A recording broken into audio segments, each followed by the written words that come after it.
Meu amigo, minha amiga, você que está assistindo esse episódio super especial, quero te falar uma coisa. Se inscreva agora nesse canal, para você não perder nenhuma dessas grandiosas entrevistas que eu tenho certeza que vão te trazer insights, sacadas, ensinamentos, conselhos que podem mudar os rumos da sua advocacia. Portanto, se inscreva aí, curte, comenta, faz todas as coisas necessárias para esse algoritmo entender que, olha, esse conteúdo é legal, esse conteúdo agrega, esse conteúdo ajuda. Vamos impulsionar ele para mais pessoas? Vamos lá? Faz isso agora, sem procrastinação. Vamos para cima, seguimos no episódio. Senhoras e senhores, estamos aqui para mais uma grande entrevista. Eu comentava aqui nos bastidores com o nosso convidado que uma das nossas missões é apresentar para vocês grandes referências. É para que você não se inspire apenas naquele cara que tem mais curtida, mais comentário, mais não sei o quê, aquele cara que é popular da internet. Não. Isso é para que você conheça os caras que estão nos grandes casos, os caras que se dedicaram verdadeiramente à profundidade técnica, caras que efetivamente têm uma trajetória acadêmica e profissional robusta, de verdade, real. E esse cara que eu convidei para estar aqui hoje é uma figura que representa essas características que eu acabei de detalhar. Inclusive, ele é autor de alguns livros que você precisa conhecer. Um dos livros, vamos falar sobre ele aqui, Causalidade da Omissão Imprópria.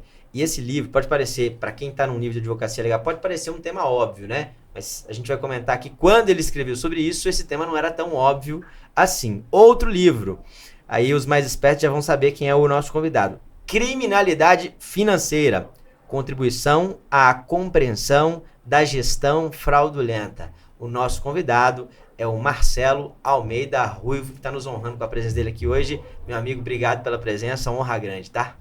Obrigado, Colares. É um prazer estar aqui contigo no Mind Jus. Eu tenho acompanhado e estou realizando um sonho agora aqui. Opa, que moral! Não só por aquelas referências que eu tenho da advocacia brasiliense aqui, que já foram entrevistados por você, como o professor Nabor Bulhões, Eduardo Toledo, mas também de uma geração que é minha contemporânea, que eu encontro nos casos, que eu tenho respeito na advocacia, um respeito, uma admiração na advocacia e na docência, na ciência jurídica, e são vários nomes aqui que vão desde o penal econômico até o júri, né? Então é um prazer estar aqui com você. Acho que você está de parabéns por esse projeto, que é um projeto trazer brasileiros de diferentes regiões para falar um pouco do nosso sistema de justiça criminal de hoje. Vamos lá, meu irmão. Objetivo aqui, mergulhar na sua história, entender como é que foi a advocacia, como é que foi trabalhar em outros escritórios, como é que foi essa carreira de professor, como é que foi se internar para o estudo mesmo. Não, agora eu vou estudar e mudar de país e ir para o epicentro da profundidade técnica na perspectiva criminal e professor, dedicação a essa perspectiva. Entender como é que foi essa carreira como um todo, até para mostrar, Marcelo, que tem vários tipos de construir o próprio caminho.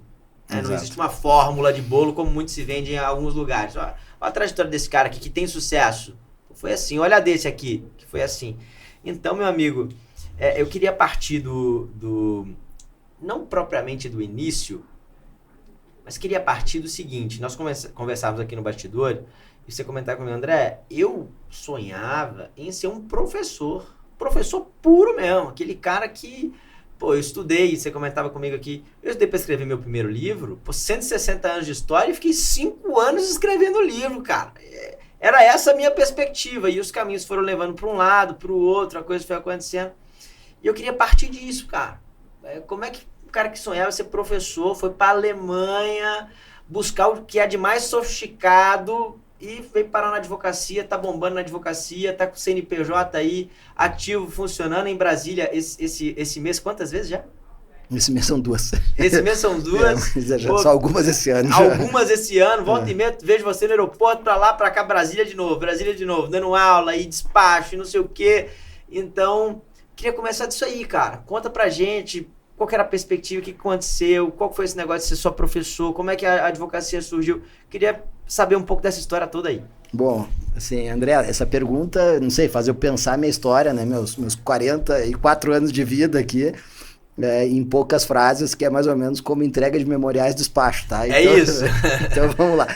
Eu sou neto e filho de professores, então eu nasci numa família. Meu pai era professor de medicina, foi professor de medicina da PUC. Que legal. E eu estudei numa escola que era, sim, uma escola com intensidade de formação. Cheguei a ter latim na faculdade, na escola, né? Na faculdade não, na escola eu tive latim. Fala alguma coisa de latim? Não, falar não falo, mas assim, sei ler, né? E assim, e tem uma parte da tese também que acabei lendo em latim. Que isso? E que os alemães escreviam em latim, né? No começo eles escreviam em latim, antes de escrever em gótico e tudo. Mas o que acontece, Colares? Eu tinha na faculdade já assim, um gosto pela pesquisa, queria isso. E o meu pai, como um professor de medicina e como médico, cirurgião, sempre dizia assim, tá, e quando é que você vai trabalhar? Né? Que era mais ou menos assim, né? Que você vai, que ele brincava, era um professor, ele queria dizer que na prática se aprende muita coisa que vai melhorar a teoria. É isso que ele queria dizer. Ele como um médico, né, prático, não tinha como entender assim bem do fenômeno, que é quem já foi meu aluno, já assistiu palestra, já viu várias vezes eu falar. A audiência já está acostumada já, tá, Marcelo?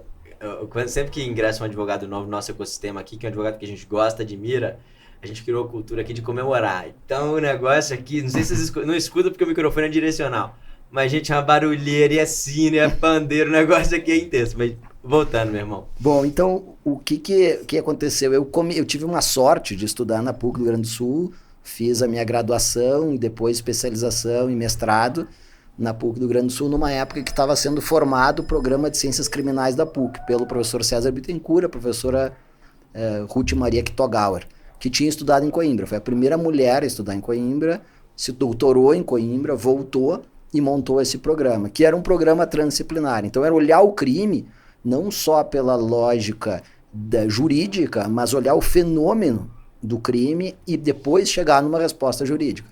E isso teve um resultado prático muito grande para a minha vida profissional, tem um resultado prático da minha vida profissional, tanto só de entender os casos, entender em mesa de reunião, entender quando a gente pega um processo, mas também numa vida científica, que é entender mesmo o que a gente está falando juridicamente sobre esses pontos. Mas tem um dado que é muito significativo, que é, eu me formei no dia 5 de janeiro e no dia 7 eu já estava começando minha primeira pós-graduação em Coimbra, que era em Direito Penal Econômico e Europeu. Então eu tinha vontade de trabalhar em penal econômico, não tinha nada organizado ainda no Brasil, assim, muito de uma pós-graduação nessa área, como tem o LLM hoje no IDP, por exemplo. Que você dá aula? Sim. Como tem a sua pós-graduação aqui também. Então era um momento muito incipiente do estudo científico disso, e a Europa já tinha uma tradição grande. Então eu percebi o seguinte, não adianta eu fazer a advocacia que eu conhecia, eu era estagiário num escritório de tributário, e aí eu apoiava nos casos da demanda de penal tributário. A advogada que fazia essas demandas tinha ali como braço direito, né? Então, porque eu gostava de penal, já tinha sido estagiário de defensoria pública e tudo mais. Então, quando eu volto para o Brasil, eu passo já a advogar em penal empresarial no Rio Grande do Sul, com o professor Fábio Dávila, que é da PUC hoje, né, grande penalista da teoria do delito. E vou, então, com uma atividade no escritório manhã e tarde, e noite eu começo a lecionar. Então, lá na PUC? Não, eu não dava aula na PUC. Eu lecionava numa faculdade que tinha sido criada pelo professor César Bittencourt e depois tinha sido comprada por um grupo econômico. E era um time excelente, assim, nessa época, um time que hoje tem 7 deles na Federal do Rio Grande do Sul, 7 professores que eram meus colegas ali. E chega num momento, Colares, que eu percebo, assim, um crescimento da carreira não teria como eu queria, entender melhor os casos, se eu não tivesse mais tempo de estudo. Então... Você advogava pela manhã e pela tarde, dava aula à noite? Dava aula à noite. E no meio disso tudo ainda teve o livro que você falou, Criminalidade Financeira, que é o primeiro livro. Ah, o livro vem ali. O livro vem, eu lembro de voltar, processo físico ainda, voltar da superintendência da Polícia Federal com cópia física dos processos, né? Então a gente ia quase que, não diariamente, mas semanalmente a gente estava lá, e tinha semanas que 2, 3 vezes, para buscar elementos, tinha muita operação nessa época, muito mais volume de operação que acontece hoje, por várias razões, talvez. E vale um programa inteiro para pensar assim, o desenvolvimento da advocacia penal empresarial e corporativa e tudo. E eu fiz esse livro, então, o primeiro livro advogando. Eu consegui, eu acho que assim, alguma coisa como 2 semanas de liberação com meus sócios na época para tentar finalizar o 3º capítulo do livro. O Causalidade da Missão Imprópria, daí sim, esse aí eu pensei, não, vamos fazer um projeto diferente. Vamos para a Europa, vamos descobrir as fontes disso aqui. Tem como fazer um direito penal brasileiro? Não tem. Eu ouvia muito isso, né? Tinha o magistrado, o professor argentino, Eugênio Raul Zaffaroni, né? Era muito falado no Rio Grande do Sul nessa época. Sim. E falava muito nisso, no direito penal latino-americano, o professor Juarez Tavares, e eu também ficava com essa ideia, é possível fazer ou não é possível fazer? Para fazer eu acreditava que tinha que ir para a Europa. E aí fui para a Europa. Então, fui para a Europa, Portugal, Coimbra, que é um conhecimento muito próprio. Os portugueses, eles têm a marca de ter ideias autorais. Assim, para ter reconhecimento em Portugal, a pessoa não pode copiar alguém, né? Tem que ter uma ideia dele. Assim. Então, e isso é muito significativo, né? Se pensar o professor Klaus Roxin, que talvez é o nome mais divulgado no Brasil do penalismo contemporâneo alemão, o livro dele é em homenagem a um professor português. O manual deles, 2 volumes, são em homenagem ao Jorge Figueiredo Dias, que é um professor de Coimbra, e seus discípulos. Isso eu já sabia, assim, na época, e ficava muito impactado, né? Como é que um alemão dedica o livro a um português e aos seus discípulos? Né? Pelos diálogos que eles tiveram e tudo mais, então eram as razões. Como a gente tem uma matriz comum, né? Uma matriz ibérica, fui para Coimbra, que era a faculdade, 1290, é a faculdade 1290, então, assim, ver essa tradição colocada em temas práticos, e aí tem a história desse livro, do Causalidade da Missão Imprópria. Uma curiosidade, você comentou, André, para dar um salto, eu entendia que era necessário para um outro patamar técnico. A pergunta sobre isso é, você acha que esse refino técnico em outro nível, que é o que você fez, esse outro patamar de dedicação ao estudo, você acha que isso alavanca a carreira significativamente? Ou você acha que o ganho é marginal, assim? Pô, André, acho que se tivesse continuado sem ir para a Alemanha e sem entrar na caverna para pesquisar profundamente, eu acho que a coisa teria ido mais ou menos para o mesmo caminho, sim. Mas qual a sua opinião sobre isso? Você pergunta mais em relação ao profissional ou à sociedade de advogados? Ao profissional. Claro. Sociedade de advogados depende. Se você tiver alguém que faz isso, você não precisa fazer. Fantástico. Esse é o ponto. Depende do conhecimento que é preciso ter. Qual é o problema que todo mundo fala hoje? Quando voltou do recesso forense, o STJ, a 5ª e a 6ª turma, levaram 2.000 processos. Você já entrevistou vários assessores aqui. 2.000 processos. Esse é um problema que o Brasil não sabe muito bem como resolver. Tem muito processo nos tribunais superiores. Tem que ter uma técnica, me parece, hoje muito mais refinada. Concordo. Para mais rapidamente entender o que são os casos, qual é o problema em discussão. Então é um tema de velocidade e de qualidade de compreensão. Hoje a gente só fala em velocidade. Parece que a IA vai resolver tudo. Verdade. E não vai resolver. Se a IA resolvesse tudo, não tinha esse programa. Continua sendo criativo, acho que hoje tem que ser mais criativo ainda. Mais capacidade de entendimento. Não é só velocidade de processamento. Muito legal. E, cara, uma curiosidade. Como é que é tomar essa decisão, Marcelão? Pô, você tava ali, numa sociedade de advogados, já dando aula, já autor de um livro, bem situado, querendo ou não, ali no Rio Grande do Sul, jovem, e aí decide meter o pé. Pô, tem um impacto na advocacia, querendo ou não, você some. E outra época.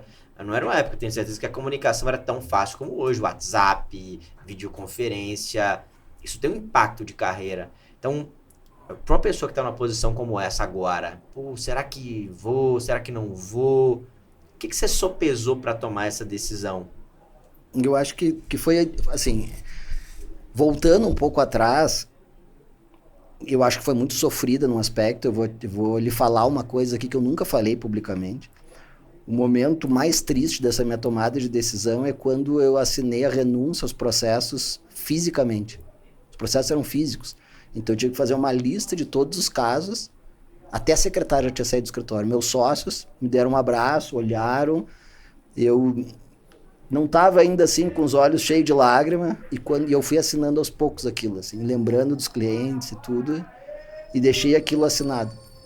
Não tinha nem smartphone, né? Senão eu teria tirado uma foto, talvez para guardar daquelas assinaturas ali.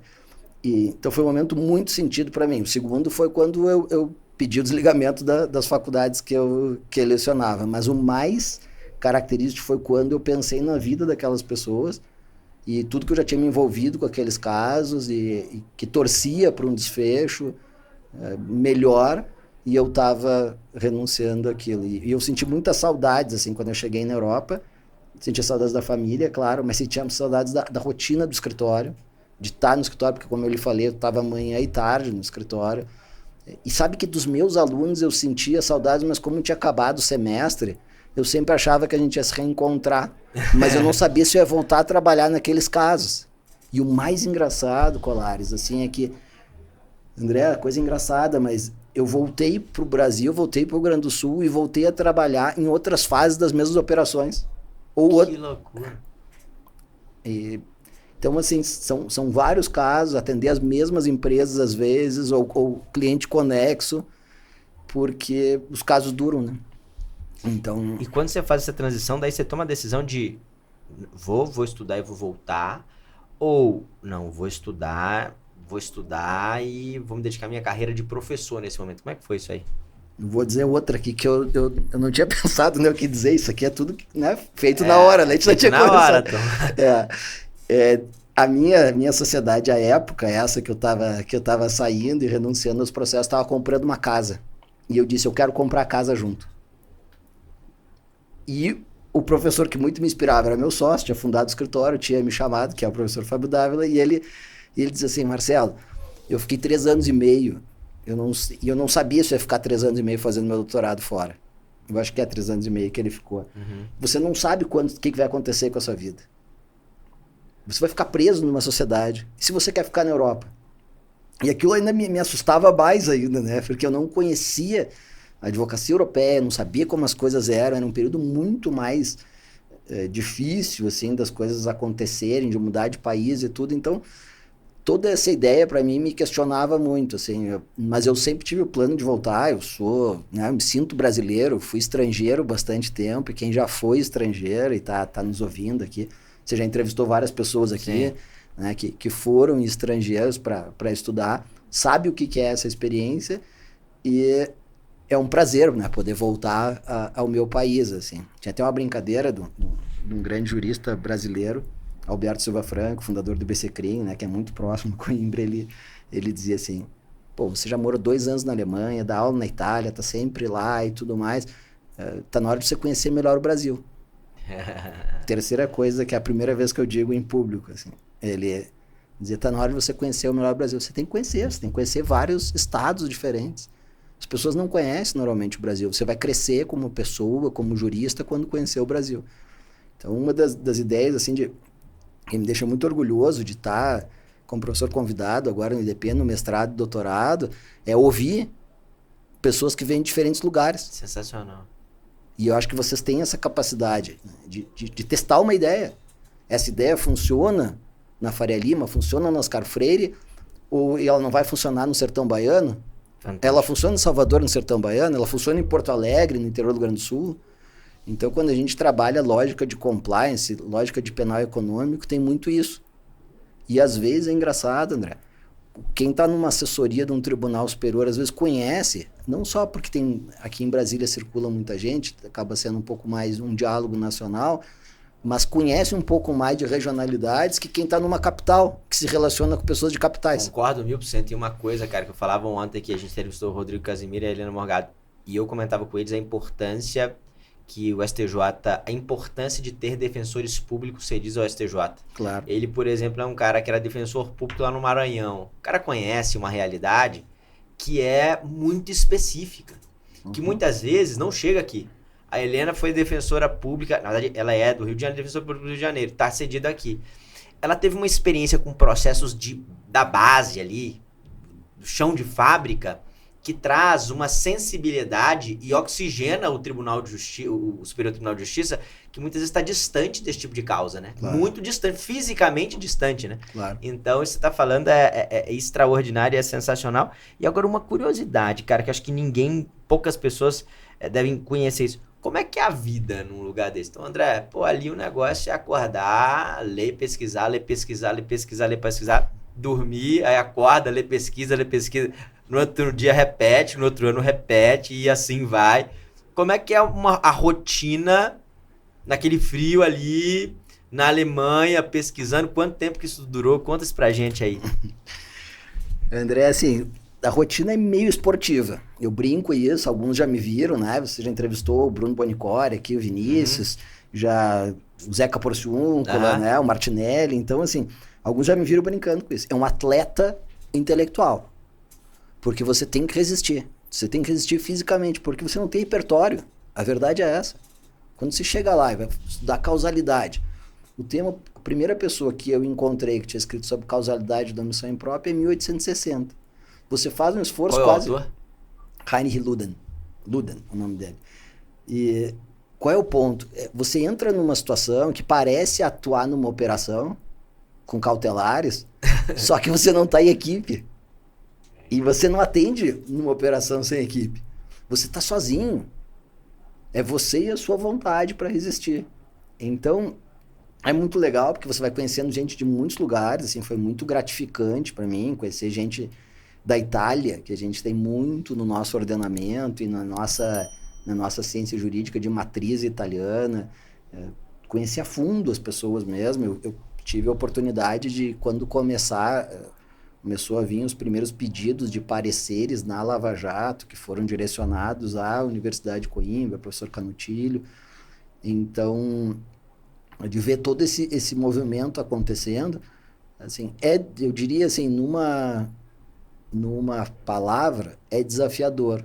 Mas quando você tem um sonho de realizar uma ideia dessas, de pesquisar, de saber, de achar que pode se dar uma contribuição maior para o seu país, para a sua cultura jurídica, eu acho que tem muita gente boa fazendo isso, muita gente fazendo agora isso, muita gente já voltou para o Brasil, já está contribuindo.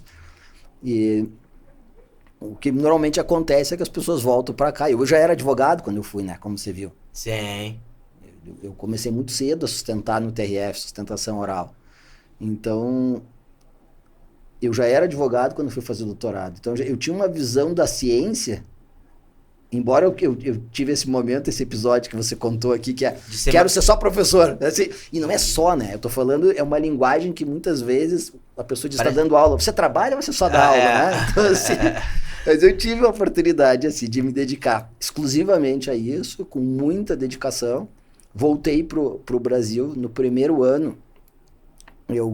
Daí estava já voltando para a advocacia. Comecei a fazer consultoria e lecionando, e aí voltei para a advocacia. Foi o fluxo natural, assim, eu já era advogado, então eu voltei a advogar mesmo. E agora uma curiosidade, cara, eu sei que você já foi citado em votos importantes, em operações importantes no STJ, Supremo.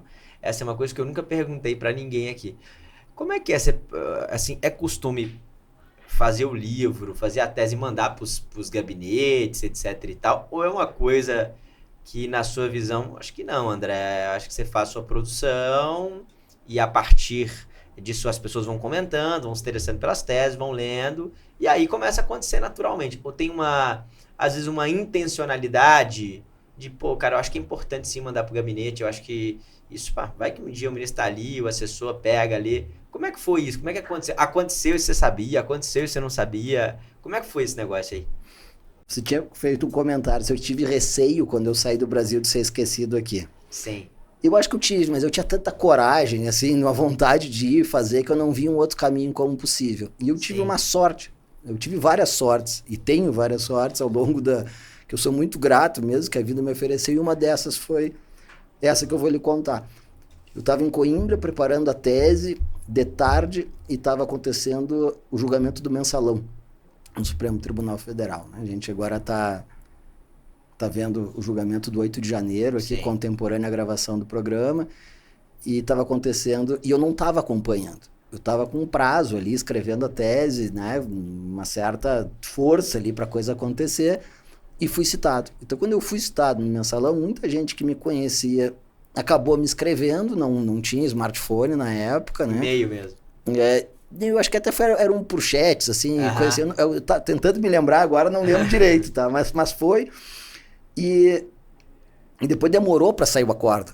Então, se tinha uma ideia do que eu tinha sido citado, pegaram no YouTube depois, e o ministro Toffoli citando, e depois a gente foi ver melhor, né, qual era, porque ele não leu tudo também na passagem, era uma página e meia do livro que estava sendo citada sobre a parte da ofensividade em crimes contra o sistema financeiro, e eu acho que isso me deu uma oportunidade também de acabar dialogando com outras pessoas que gostam de um tema muito específico, que são os crimes contra o sistema financeiro, e graças a Deus, né, eu tive essa oportunidade de depois de poder conversar com essas pessoas, e alguns são servidores públicos, outros são professores, advogados, e aí também acabou motivando mais estudos, né, nesses temas, trabalhar junto e outras questões, até não só contenciosas, mas também consultivas. Cara, agora uma curiosidade, veja, sua primeira obra é sobre criminalidade financeira. A segunda obra é Causalidade da Omissão Imprópria. Por quê?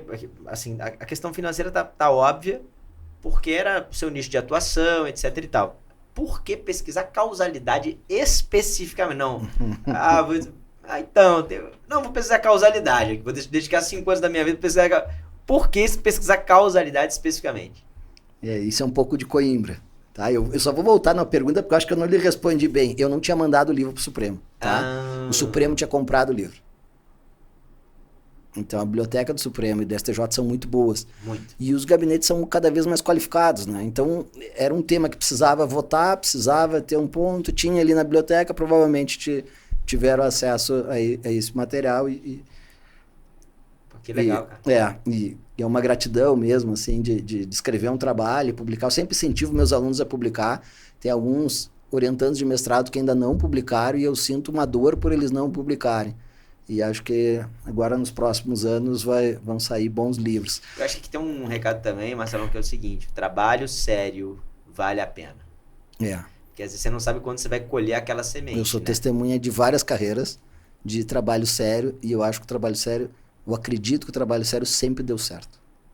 E sempre dará certo. Eu acredito que tem espaço para o trabalho sério, sempre terá. Brasília, você nota isso. Você falou que estava com o Saliba agora, o Saliba veio aqui e ele falou: a advocacia não é corrida de 100 metros, não é corrida de meia maratona. A advocacia, qualquer carreira, é maratona. Que é isso, né? É isso, uma operação é uma maratona, né? O que faz? Asfixia empresas, asfixia o grupo econômico e tenta ganhar mais ou menos na pressa, né? Você monta uma equipe, tenta buscar a verdade e mostrar que tem violações, porque quase sempre tem muitas violações. Muitas, eu tô falando. E na velocidade, nos 100 metros, talvez esteja na vantagem. Estou investigando há 2 anos, é uma coisa que você entrou no caso ontem. Se você conhece a empresa, conhece o grupo econômico, já tem uma previsão, e quando não tem. Então é isso que eu dizia para você, precisa ter essa capacidade, que não é só jurídica, mas é de conhecer a vida, para poder entender o que está acontecendo ali. Que operações que acontecem no sistema financeiro. Hoje a gente tem colegas, André, que não trabalham com o tema de crime com o sistema financeiro, que dizem, procura o Ruivo. Tem escritórios maior que o meu e não querem atender o caso, porque vai ter que fazer uma curva de aprendizado tão grande para entrar naquilo ali, que prefere não me paga, entendeu? Eu vou ter que chamar alguém junto. Que é até um negócio, né, cara? A advocacia, não sei o que você acha, mas uma profissão como a advocacia é uma profissão que você não pode prometer resultado, mas se você não tiver resultado, e resultado não é absolução, resultado é resolver o problema do cliente dentro das perspectivas possíveis. Mas se você não tiver resultado, você não fica no mercado. Então, quando a pessoa fala, procura o Ruivo, às vezes ela olha ali e ela fala, cara, isso aqui pode danificar a minha reputação, porque eu não tenho know-how e vai pegar mal. Então, pera aqui. deixa eu trazer um especialista, deixa eu indicar um especialista. Essa pessoa não é nem preocupada, não é nem querendo o bem do parceiro, é também querendo o bem dela própria e da reputação do escritório dela. Porque trabalha em outra área, trabalha numa área que conexa, mas não é aquele ponto. E tem muito volume. Né? A gente tem que lembrar que os grandes advogados têm muita demanda constante. Sim. Eles têm que fazer uma seleção daquilo que eles vão entrar. A causalidade, especificamente, André, vem de um tema que é muito Coimbra e eu agradeço ao meu orientador. O meu tema era para ser decisões colegiadas. Então, era para pensar como é que tem a responsabilidade de alguém que eventualmente se omite, que é mais ou menos Mariana Brumadinho, né? E onde tem pessoas supostamente da mesma hierarquia e tem responsabilidade como garantidor igual. E ele olhou, ele tinha 2 teses na Alemanha sobre isso. E ele olhou e falou assim, estudar 5 anos, 4 anos esse tema, por que vai estudar esse tema? E ele era muito enfático, assim. Muito analítico e muito enfático. Ele é muito analítico e muito enfático, mas na orientação ele era muito analítico e muito enfático. E eu disse, professor, pela causalidade da omissão imprópria. Ele falou, então por que não estuda a causalidade da omissão imprópria? E aí eu fiz essa reação que eu tive agora. Eu voltei assim na cadeira, né, naqueles gabinetes da Universidade de Coimbra, assim, tinha uma poltrona vermelha, assim, que são os gabinetes mais tradicionais lá. E eu volto para trás da cadeira e penso, vou meter num tema que é de uma complexidade muito grande, assim, que é muita filosofia, muito entender o mundo, entender a vida, mas também era algo que eu gostava, eu queria ter uma coisa bem pé no chão, eu não queria ter algo que fosse muito ligado, assim, a um idealismo, eu queria uma coisa bem pé no chão mesmo, por essa minha formação do mestrado e por já ser advogado, eu queria uma coisa que tivesse uma importância prática, já que eu tinha que me dedicar tanto tempo a isso. Então, o tema que era para ser uma parte do problema, aquilo ali se torna só problemas de concretização. O livro ele é até um pouco menor, sabe, André? A tese ele é um pouquinho maior. A tese tem essa questão do colegiado decisório, grêmio decisório, como os alemães, o grêmio de decisão, como eles falam, Gremienentscheidung, e se torna então assim, a tese se torna mais a parte teórica e não a parte exemplificativa. Muito legal, cara. E agora uma curiosidade. Qual que é a base, vamos estudar causalidade, qual que é a base do estudo da causalidade? Por onde eu começo? Quais são as questões propedêuticas ali? Quais são as questões fundamentais para compreender, para estudar, para se aprofundar nesse tema, causalidade, numa perspectiva geral? O que a gente tem hoje? A gente tem o tipo penal dividido em 2 partes. A parte objetiva e a parte subjetiva. A parte subjetiva é o outro livro que você tinha me perguntado, dolo. Dolo eventual. A parte... só para fazer um parênteses aqui. O outro livro, pessoal, vocês vão lembrar, o Ruivo e o Vanderlich escreveram o parecer do caso Kiss, que até esse livro aqui, tá na minha mão aqui. Posso só completar que pode? O Vanderlich e eu, né? Ele que me convidou. Então, só... o Jader Marques convidou o Alexandre Vanderlich, que acabou, né, me chamando para trabalhar junto. Então, assim... então, corrigindo aqui, tá? Foi um livro escrito pelo Vanderlich, Marcelo Almeida Ruivo e Salo de Carvalho, que inclusive já esteve conosco aqui também. E esse parecer, inclusive, a gente já publicou esse parecer algumas vezes aí, muito baixado por todos vocês. Vocês vão lembrar disso, ó. Parecer, caso Boate Kiss, Santa Maria, Rio Grande do Sul, culpa consciente e dolo eventual e a impossibilidade de reexame probatório em recursos aos tribunais superiores. Foi esse parecer, que é um parecer interessantíssimo. Inclusive, vou publicar ele de novo, para aquecer isso na memória da turma aí. Muito legal, cara. Muito legal mesmo. Mas voltando ao tema, causalidade. Quando a gente olha um tipo penal, a regra é ler o artigo 13. Eu não tô falando de ciência nenhuma, é ler o artigo 13. O crime sem o qual não tem um resultado. Né? O resultado do qual depende o crime. E aí depois diz o conceito de causa. O Código Penal brasileiro é muito parecido com o Código Penal italiano. Ele diz que ação e omissão são elementos causais. Mas na prática, André, raramente uma denúncia descreve o curso causal. Talvez as de júri descrevem um pouquinho menor. Mas é como que aconteceu aquele resultado. Então, quando a gente pensa responsabilidade penal de dirigente de empresa, muitas vezes em crime ambiental, a gente tem a denúncia do motorista do caminhão que deixou a carga no lugar errado e quem está no contrato social. Mas do motorista do caminhão até lá, tem um curso causal gigantesco que não é nem narrado. Então, crimes contra o sistema financeiro, crime tributário, quem está no contrato social respondendo pelo crime. Cara, isso é muito comum, hein? É muito comum. Infelizmente, é muito comum. E cada vez mais os tribunais estão percebendo, os tribunais superiores, também um pouco pela qualidade das assessorias, estão percebendo que não cumpre a legalidade. Então, a discussão de causalidade hoje, ela tem sido cada vez mais presente nos crimes de ação. Mas agora, com todas essas questões de Mariana, Brumadinho, o caso da Boate Kiss, quando a gente fala das instâncias de controle que deveriam fiscalizar e não fiscalizar o funcionamento da casa noturna, 8 de janeiro, a gente tem uma discussão que é a causalidade daquele que deveria evitar um resultado e se omite para evitar um resultado.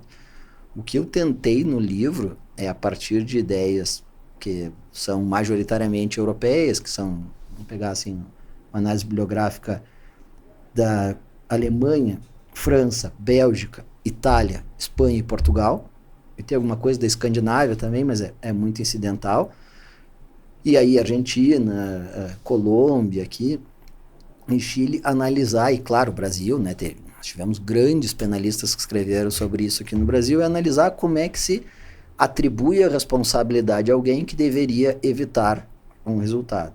Então, a ideia do livro ela é muito prática no sentido de ler a legislação brasileira e tentar explicar, a partir de outras ideias, o que está escrito no artigo 13 do Código Penal Brasileiro, na parte dos crimes de ação e também no parágrafo 2º, que é a posição de garante. É uma ideia alemã que foi criada, mas se divulgou no mundo, que é a posição de garantidor. Então, é muito próprio da nossa realidade, mas não quer dizer que é exclusivo da nossa realidade. Ele é um texto pensado ele é um texto científico pensado para o texto legal brasileiro, mas também para o português, foi defendido em Portugal, para o italiano, para o alemão, que no fundo tem uma matriz muito parecida. Eu diria que quem quer estudar a causalidade começa separando uma análise da causalidade de uma análise da imputação, da atribuição.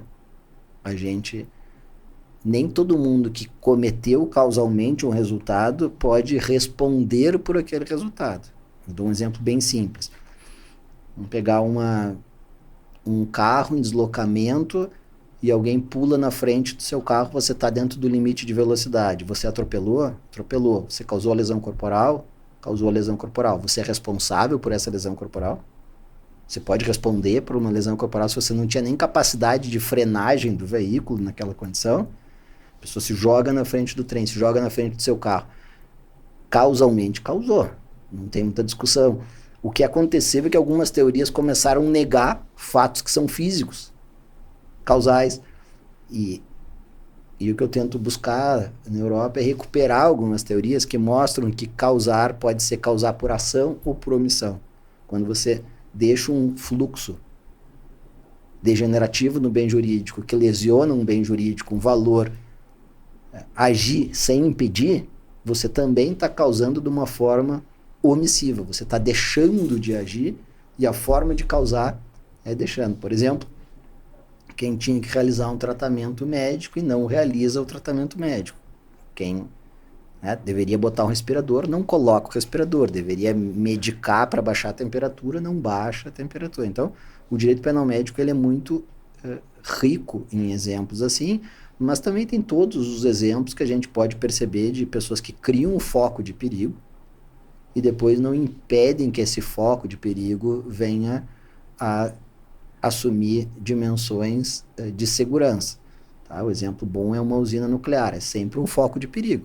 Sim. Só que você tem que preservar aquela usina de um jeito que ela não venha a atingir populações que são fronteiriças, ou até Alemanha e França têm essa discussão porque as usinas francesas estão muito próximas da fronteira alemã. Né? E dizem que o fluxo de vento, em geral, se tivesse um desastre, alguma delas poderia levar para a Alemanha. Bem a região que eu morei ali, né? Que é perto, na França, é Alsácia-Lorena, região muito bonita, Estrasburgo, Colmar e tudo.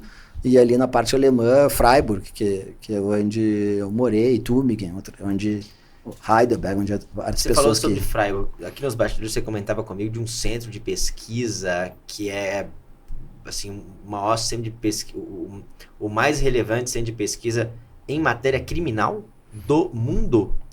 Tem o Instituto Max Planck, é uma sociedade ligada ao governo alemão que tem várias áreas. Em geral, são ciências exatas. Ok.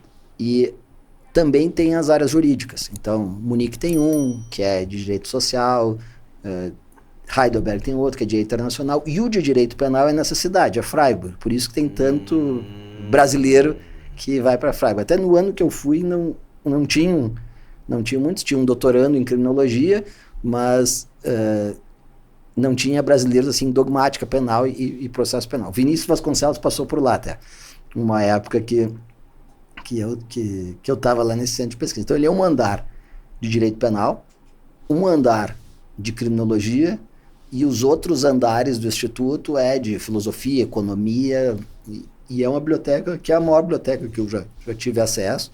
Tem livros brasileiros lá que não tem, em geral, nas bibliotecas brasileiras. E eles não têm... Por exemplo, tem algum de cabeça assim? É que o que acontece?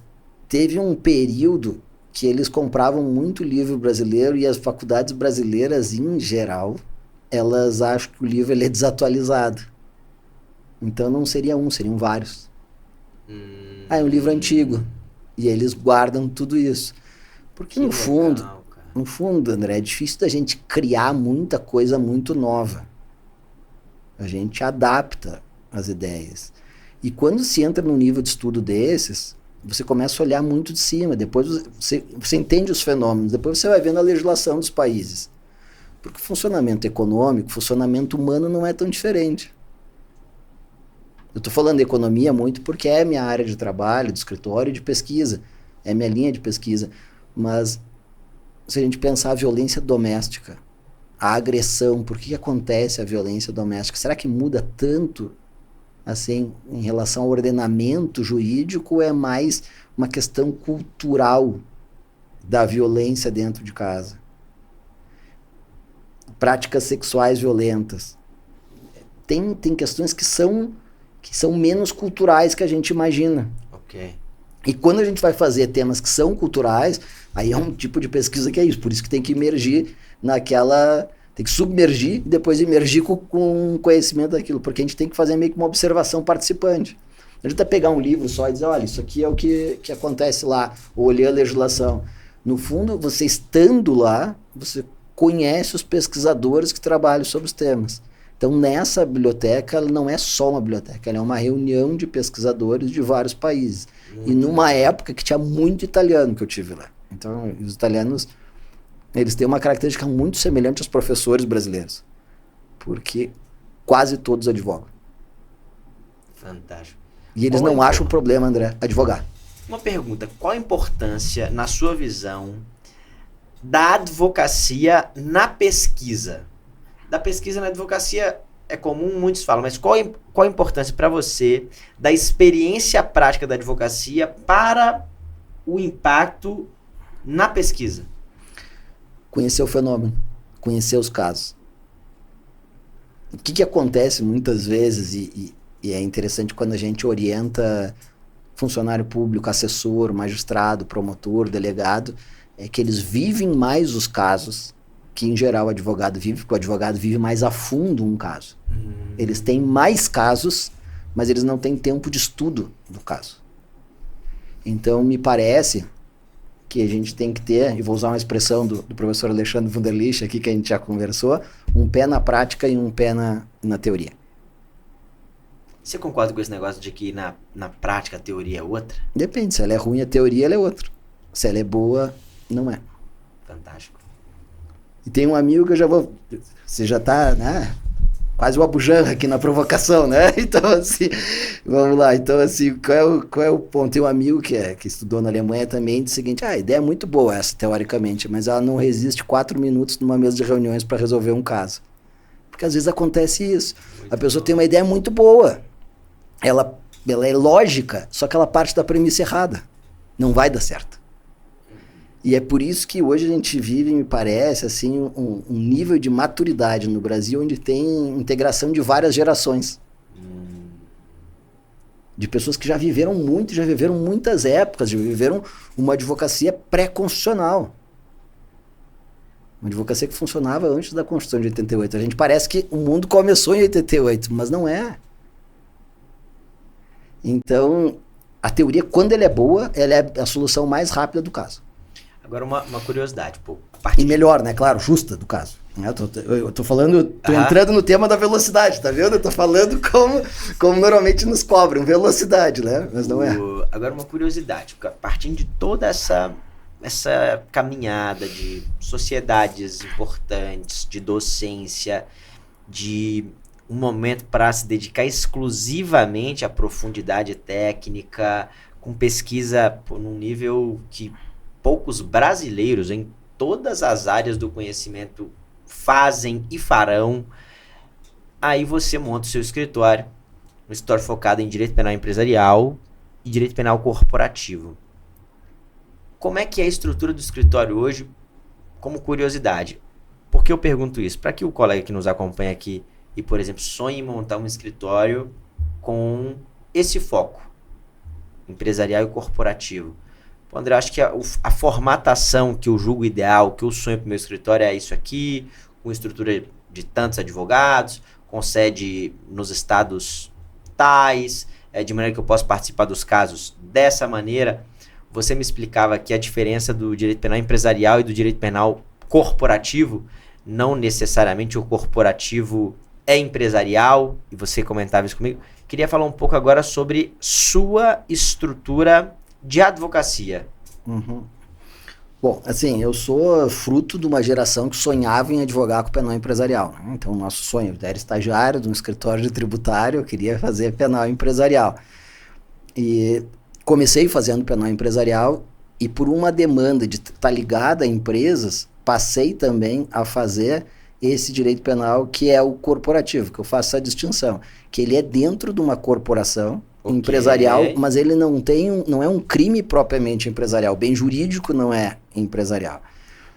Para atender esse tipo de demanda, me parece que se a gente vai atuar em diferentes estados, a gente vai acabar trabalhando em parceria. Eu acho que isso mudou muito, né? E muda e continua mudando. A gente está falando e está mudando, continua mudando. Hoje, para atender determinadas demandas, acaba tendo uma associação de escritórios. Então, diferentes estados da federação, para você tem que ter alguém lá. Você atende uma operação, você é chamado. Por quê? Porque tem uma expertise num determinado tema. Mas alguém vai ter que estar lá com pelo menos algumas unidades do cliente. Grandes clientes que a gente tem, tem pessoas, tem colegas que a gente já admira que atendem em partes da federação. Então tem região sul, sudeste, nordeste, você falava agora de estados do nordeste, né, antes de começar a gravar aqui. Uhum. Então, às vezes você vai ter que ter, não é um correspondente legal, André, é um parceiro mesmo. Quando eu pensei o escritório, eu já pensava a partir da experiência que eu tinha, né, e de temas que tinha. E o que foi sendo pensado e foi naturalmente acontecendo é juntar qualidades e capacidades, que me parece que é o mais importante para ter uma equipe de trabalho. Então, alguém que estuda mais e entende mais de processo, alguém que entende mais de penal. Porque se você não tiver isso, você vai precisar se associar. Fantástico. Né? E a gente, no final, assim, no nosso escritório, a gente tem desde dessa situação, que é uma situação de inquérito policial, defesas e tribunais superiores, que eram os casos que você comentava aqui, mas também tem uma atividade consultiva, que é uma atividade consultiva que pode ser consultoria para programas de compliance que estão sendo implementados ou estão sendo reformulados, que a gente chama de legal opinion, uma consulta interna, a imensa maioria é sigilosa dessas consultas, e os pareceres, como esse que você dava o exemplo, que é o caso da Boate Kiss. Então, aí sim, aí é um parecer com uma pesquisa exata, realizada, com foco, alguns quesitos para responder, que é feito normalmente por grandes escritórios. Sim. Quem demanda o parecer é um grande escritório. Fantástico. Que trabalha numa grande causa. Fantástico. E isso você precisa ter uma equipe, porque o parecer ele demanda muito tempo de atividade. Ele demanda muito mais tempo de atividade que, em geral, que um recurso especial e extraordinário. Óbvio. O que demanda é saber a matéria para encontrar as violações, perceber as negativas de vigência, analisar os autos. Agora, o parecer, ele tem toda uma atividade, por mais que você tenha pesquisado o tema, construtiva, que ele acaba sendo mais criativo de uma elaboração, e ele é muito pessoal, né? Então, ele acaba demandando a minha hora de atividade, que não é propriamente a da equipe. Então, depende de qual foco, o que você vai querer fazer no penal empresarial. Eu quero ajudar escritórios maiores de capitais na minha cidade aqui. Eu quero me associar a determinados temas. Essa pergunta que você faz é bem comum, porque tem vários alunos que querem migrar de uma área de atendimento para outra. Como é que você acha que se faz uma migração como essa? Eu vejo isso também, o advogado atua no penal tradicional, o cara que faz júri, atua em crimes patrimoniais, é o cara que está ali, atua na lei de drogas, que movimenta com muita intensidade a advocacia e gostaria de migrar para um direito penal econômico. Como é que você acha que se faz uma migração exitosa? Você acha que é possível? Claro. Tem que fazer uma especialização antes? Como é que você vê isso? Com conhecimento.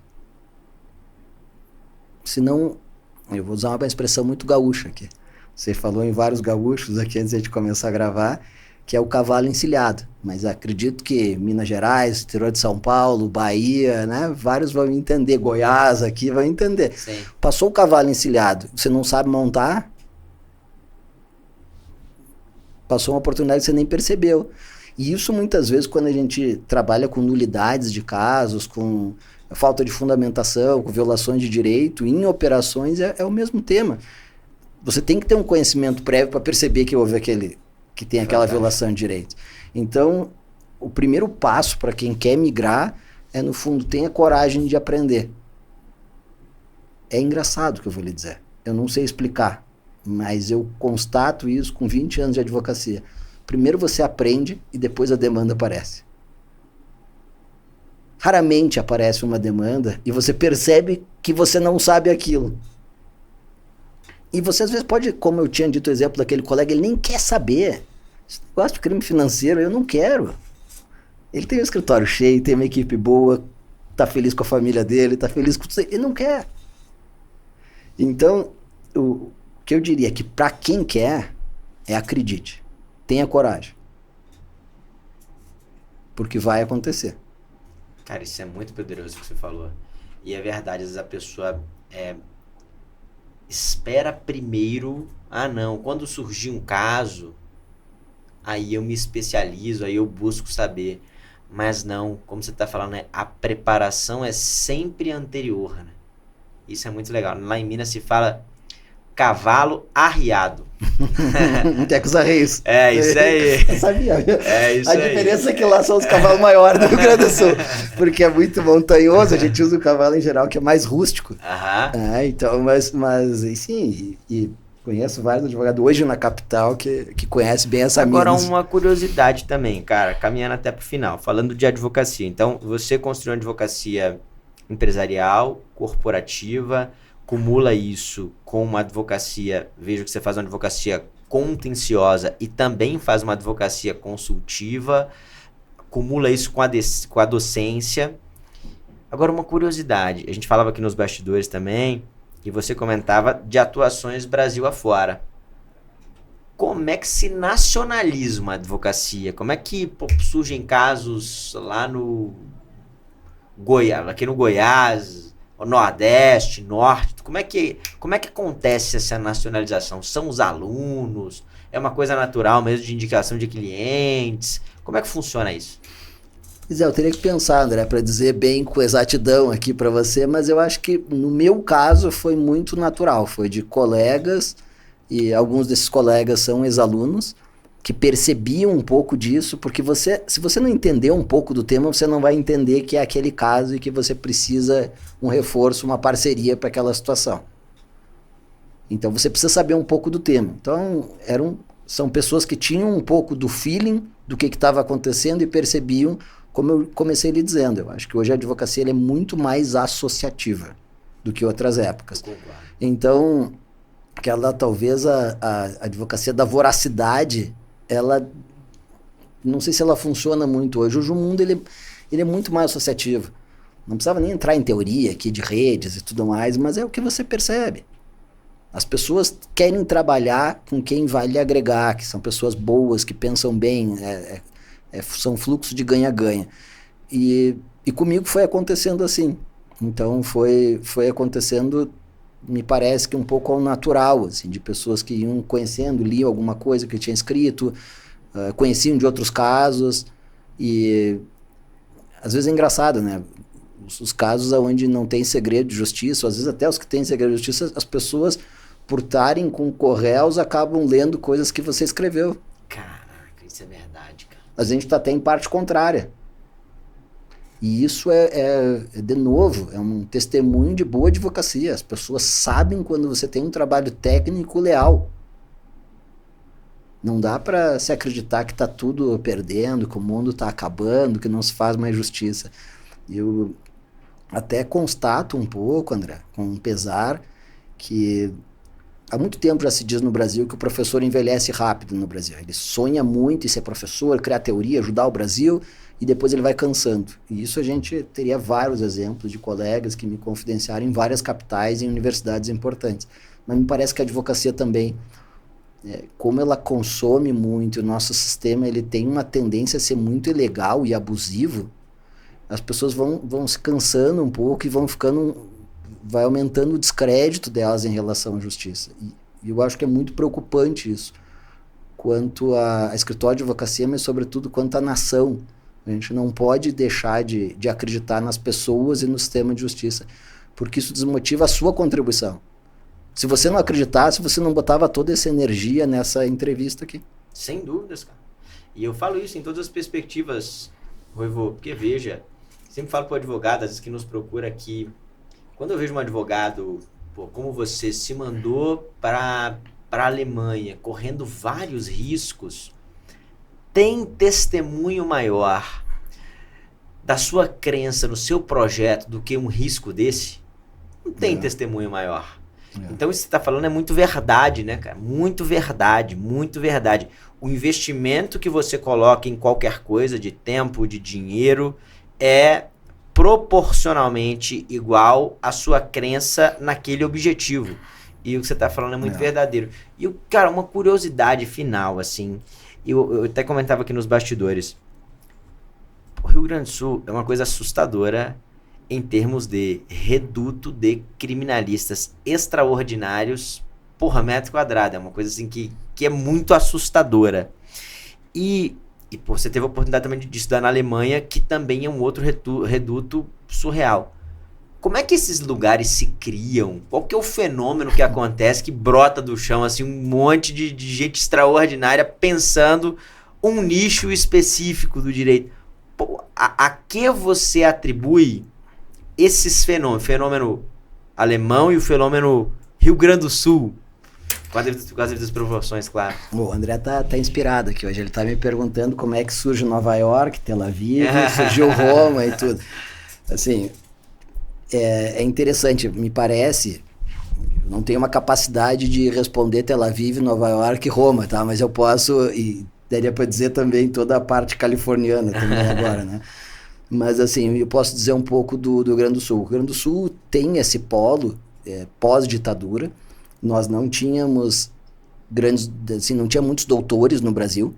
Sim. O professor César Roberto Bittencourt foi fazer doutorado na Espanha, em Sevilha. com o professor Munhoz Conde, volta para o Rio Grande do Sul e funda um programa de pós-graduação com a professora Ruth Maria Kittogaur, que é quem fundou o programa da PUC, o Ciências Criminais da PUC. E isso fomenta, então, que várias outras pessoas comecem a estudar. O Saulo de Carvalho, que você disse aqui, ele era professor já e acabando o doutorado na Federal do Paraná. Então, é um projeto que acaba depois atraindo muita gente boa de todo o Brasil e com uma abertura muito grande. Ele não, em geral, as academias elas se fecham, ali era aberto. Então, era um espaço que frequentava Geraldo Prado, que teve um livro em homenagem a ele agora, a gente escreveu, conheci processo acusatório com o professor Geraldo Prado, Juarez Tavares, Juarez Cirino, Jacinto, Nelson de Miranda Coutinho. Então, tinha um Cláudio Brandão, que hoje dá aula em Belo Horizonte. Circulava muitos professores do Brasil inteiro. Fausto Rassachoku. Então, assim, tinha muita gente do Brasil inteiro que circulava lá. E me parece que os alemães fazem o mesmo. Eles investem muito dinheiro na pesquisa científica, sabem que tem a dificuldade da língua, mas se motivam muito a receber estrangeiros também para ter um diálogo internacional com aqueles que querem pesquisar. Eu diria que é por uma cultura pró-conhecimento que faz com que surja esse fenômeno. Então, a gente até brinca. Eu fui para a docência e fui para a pesquisa já sendo advogado. Fantástico. Mas tinha colegas que não queriam advogar mesmo, assim. Então hoje estão tudo advogando. Então, assim, quer dizer que a gente brinca, mas e talvez vários vão ouvir aqui essa nossa conversa e vão se identificar, mas é porque, no fundo, o modelo brasileiro, ele exige um pouco do professor conhecer a prática e ter um outro tipo de atividade. É um outro modelo. E no Rio Grande do Sul fomentou e continua se formando muita gente boa de outros estados da federação, e espero que em prol de uma melhora do sistema de justiça. Sem dúvidas, cara, e é impressionante.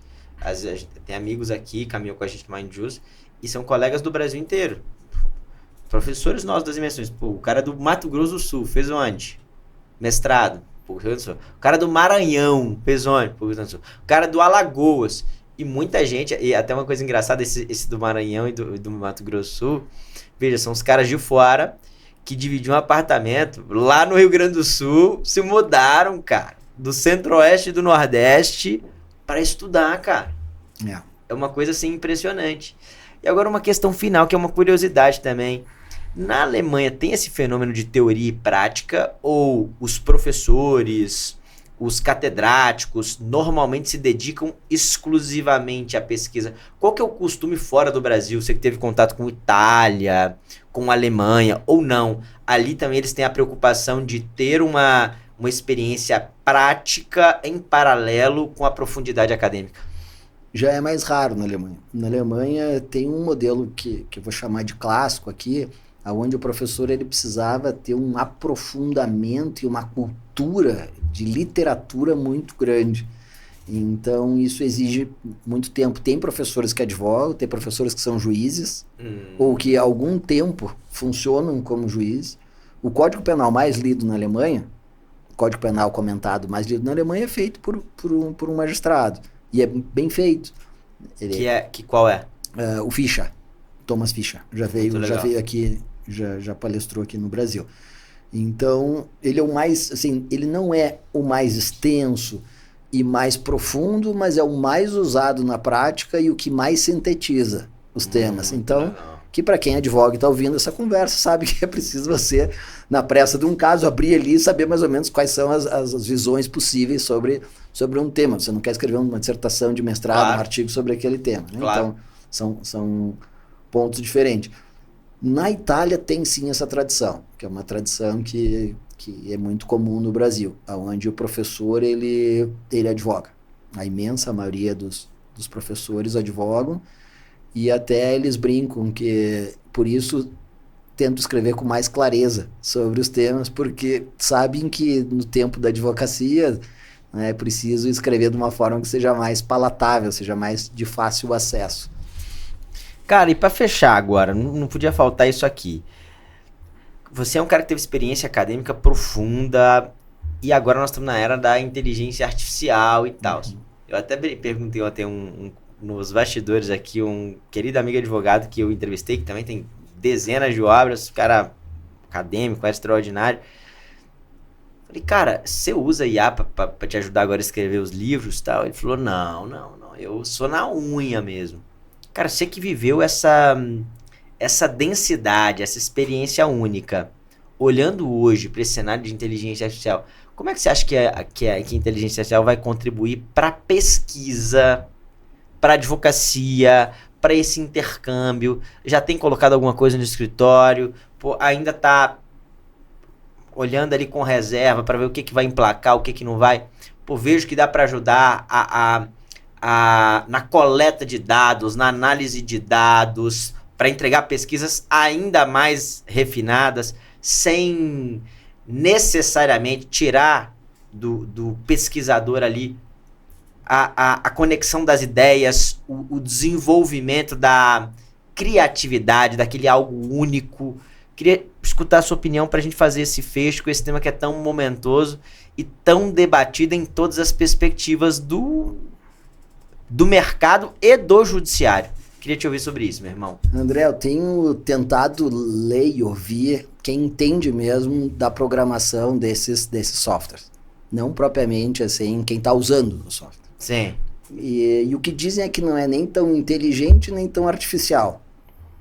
Por quê? Okay. Porque a maior inteligência é eu lhe entender, você me entender e a gente conseguir trazer respostas que a gente se entenda mais, né? Que é criação de algo. Sim. E não colecionar algo. Então, consigo montar uma tabela muito mais rápido que o André e o Marcelo juntos conseguiam fazer. Ok. Isso não é tão inteligente, né? Não. Operacional. Exatamente. É um operacional melhor. E eu acho que esse operacional vai se estabelecer e a gente, para algumas situações, acaba usando.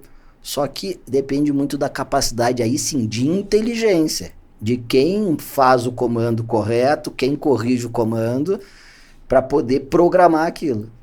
Eu tenho amigos e colegas, e até no escritório a gente já testou, assim, do tempo que demandaria para algumas coisas ser feito de programação e corrigindo, para chegar no nosso padrão. Demora mais tempo do que fazer, do zero. Mas por quê? Porque aí é a frase que eu estou lhe falando olhando nos seus olhos. Me parece que hoje, com a síntese que a gente tem que ter, e até eu costumo dizer isso até assim pro pessoal que está nos ouvindo, a peça mais difícil, na minha opinião, para ser feita, são os memoriais de uma apelação que tem muito matéria de fato, tem várias preliminares, e a gente já teve a oportunidade aqui nos seus programas de colocar isso, que é exatamente qual é a primeira frase que você vai usar. Me parece que o que se chama de inteligência ali não é um sistema que organiza a informação muito rápido e que não é tão artificial, porque tem algo que é muito natural, que é quem programou aquilo.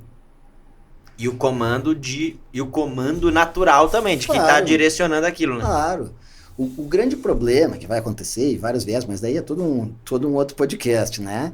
É quando isso está sendo utilizado nos sistemas de justiça. Quais vieses? Quais análises? Eu posso produzir um relatório de inteligência financeira sem dizer quais os comandos eu coloquei? Hoje tem um problema prático. E aqui, certamente você vai fazer... Esse tema você vai trazer para várias pessoas que vão passar por essa mesa aqui. Que é do excesso de informação entregue para as defesas. Então, se dizia antes que o advogado era quem enchia os processos, quando os processos eram físicos, de volume de documentos, duplicava, triplicava documentos. E eu até, quando eu comecei a advogar, se falava isso, mas eu não cheguei a viver isso, eu não cheguei a ver isso acontecer. Os casos que eu trabalhava não aconteciam, mas algumas pessoas tinham a ideia de que, né, que tinha um tipo de advocacia que era essa. Hoje, me parece que quando as instâncias de controle entregam terabytes de informação, André, você entrega terabytes hoje que não tem como você botar no seu computador. Verdade. Como é que vai se fazer uma defesa se você não tem equipe física para fazer isso? Como é que a Defensoria Pública vai fazer uma defesa dessa? Não tem. Como é que os escritórios vão fazer isso sem parceria? Então, é um ponto que me parece até que a médio e talvez até a curto prazo vai chegar nos tribunais superiores, que pode ser feito isso, ou isso, na verdade, pode ser uma manobra, um artifício que acaba restringindo o direito de defesa, prejudicando o direito de defesa. No 8 de janeiro é um tema que foi levado por várias defesas técnicas de alta qualidade. Concordo, 100%. Então não é um escritório de uma pessoa só.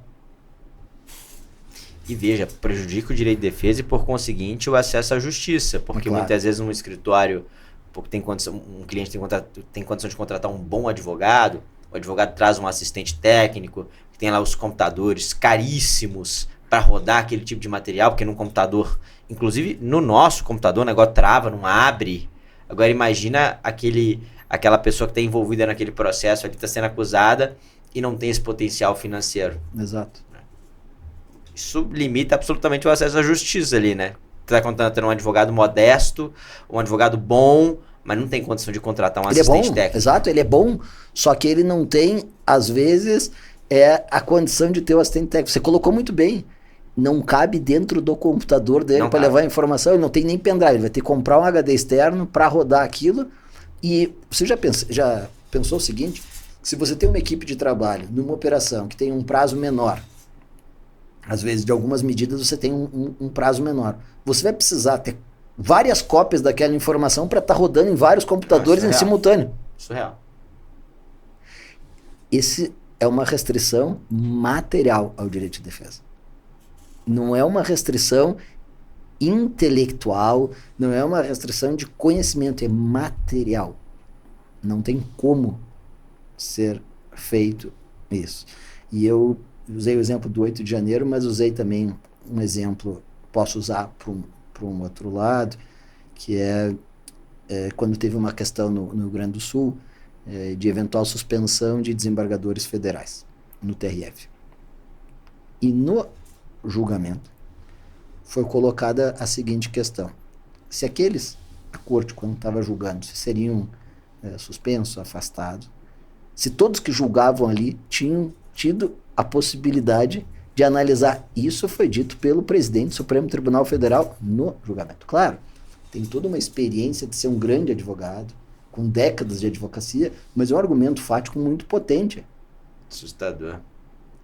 Se tomou uma decisão sem poder olhar tudo, porque não teria como, no prazo de julgamento, de fazer tudo aquilo meio que bloqueando a agenda. E é claro que quando se tem um resultado dessa informação, são de investigações de meses, pode ser até de anos. A defesa, ela parte com um déficit informacional. Ela só tem uma forma de ter uma vantagem informacional, que é conhecer casos semelhantes. E eu estou voltando para o início da nossa conversa. Se tem uma frase, André, para dizer ouse saber. É uma frase que o Kant pegou do latim. Você tinha perguntado do latim, né, na conversa antes, eu trouxe aqui para a entrevista. Sapere aude. Está num texto dele, foi o primeiro texto que o Immanuel Kant escreveu, que é o que é o iluminismo. E ele diz, o iluminismo é quando as pessoas tiveram coragem de saber, ouse saber. Me parece que hoje a advocacia tem espaço para bons profissionais que estão começando, para bons profissionais que vão trocar de área do direito penal tradicional para o direito penal empresarial, mas precisam ter esse aprimoramento técnico. Precisam ousar saber, ter coragem, ter um voto de fé de que as coisas são possíveis acontecer e vão acontecer. Eu estou há 2 décadas constatando com várias pessoas em diferentes regiões do Brasil que funciona. Se associem aos melhores, trabalhem com os melhores. Às vezes é verdade, a gente acha que algumas pessoas são referência, depois a gente vai percebendo que tem outras. É natural que isso aconteça, mas é natural que aconteça para quem estudou, porque quem não estudar vai continuar achando que as referências são aquelas. Então, tenha coragem de saber. E acredite na justiça e acredite no saber. Turma, Marcelo Ruivo, eu sempre peço uma mensagem final, mas o homem já acabou, Já traz essa mensagem aqui, não tem nem coragem de perguntar qual que é a mensagem final. Já tá dada, ouse saber. E uma coisa que é muito importante, pessoal, reforçando, como é que te encontra, Ruivo? Rede social, esse tipo de coisa? Eu tô em todas as redes, tô no Instagram, tô no LinkedIn, então... Tô no WhatsApp, você tem meu celular, então tô em todos. Já sabe, precisar falar com o Ruivo aqui, pode mandar mensagem que eu providencio isso aí. E Ruivo, qual que é o meu nome ali? Marcelo Almeida Ruivo, é meu nome. Marcelo Almeida Ruivo. Eu brinco aqui, né? Quando tem esse sobrenome que é mais sofisticado, que é o sobrenome mais chique, primeiro que você bateu o nome ali, Ruivo, você já pensa, o honorário aqui aqui o escritório é potente, o negócio já começa no nome. E não tem que fazer aquelas coisas de arroba, de tracinho, ponto, y7, para poder ter a rede social. Mas que legal. E, pessoal, só um comentário final que eu acho que é importante, que é o seguinte. Veja, o Ruivo está aqui em Brasília, cedeu o tempo dele aqui para estar conosco. Pô, o cara tem uma bagagem extraordinária, 2 décadas de profissão, muitas experiências no próprio escritório, em grandes escritórios, em grandes casos, em outros países. E às vezes, turma, esse tipo de conversa que poucas pessoas teriam a oportunidade. Seria às vezes um estagiário do escritório, um advogado do escritório, um amigo próximo. Você acaba tendo a oportunidade. Eu acabo tendo a oportunidade de me inspirar, de me direcionar a partir dessas conversas que eu desenvolvo aqui. Você também está tendo. Essas conversas já aconteciam. Muitas dessas coisas, um grupo muito seleto de pessoas já escutaram. Seleto! Se ele parar para pensar, as pessoas com as quais ele já compartilhou essas histórias, um grupo pequeno, selecionado. E às vezes você está tendo essa oportunidade. E é por isso, e isso faz parte do nosso propósito, que eu sempre peço aqui e reitero agora. Pega isso aqui, ó, bota no grupo aí da OAB. Coloca no grupo dos colegas de faculdade. Manda para aqueles 3, 4 colegas que você acha que tem que escutar esse negócio. Então, às vezes, isso te dá uma carga cultural que é sensacional. Você está numa mesa, o pessoal está comentando lá da Alemanha, diz daqui você tem repertório, você conhece. O pessoal está perguntando da realidade da pesquisa da Alemanha, da Itália, como é que você conhece. Que é uma coisa que, de verdade, se não fosse através do Ruivo aqui, eu não saberia. Mas se eu tô numa mesa, o pessoal tá debatendo, tá conversando. Cara, entrevistei um grande advogado e tal, e ele comentou isso aqui. Eu acho que isso tem impacto no que vocês estão falando aí. Isso mostra um repertório, isso mostra um refino, isso mostra que, pô, você busca, se dedica, tá engajado. Então, isso é muito importante. E esse trabalho que a gente faz aqui é para isso. Portanto, mais uma vez, pega esse negócio agora. Bota aí no Instagram lá, Marco Ruivo, manda aí para os amigos que você acha que são importantes, que também buscam uma sofisticação técnica, um alto nível, buscam uma coisa diferente, uma coisa a mais. Beleza? Ruivo, obrigado, cara, por esse papo aqui. Tenho certeza, assim, a gente teve aqui muitas informações únicas. E é isso que a gente busca, aumentar o repertório da turma, aumentar a referência da turma, permitir que essas pessoas e eu... viagem para a Alemanha sem ter ido à Alemanha, sentem em determinadas universidades, cadeiras, bibliotecas, sem ter ido a essa biblioteca, porque você foi e nos deu a oportunidade de visualizar, ainda que na imaginação, um lugar como esse. Então, meu irmão, obrigado pelo seu tempo e saber que você contribuiu demais para a advocacia aqui com esse bate-papo. E estou à disposição de todos que quiserem conversar, tiverem outras questões, assim, eu realmente estou nas redes sociais justamente por isso, tá? Meu Instagram é Marcelo Almeida Ruivo, LinkedIn também, então para quem não tem Instagram, a gente tem, né? Irmão, obrigado, viu? Valeu. Tamo junto, turma, obrigado. Até a próxima, valeu!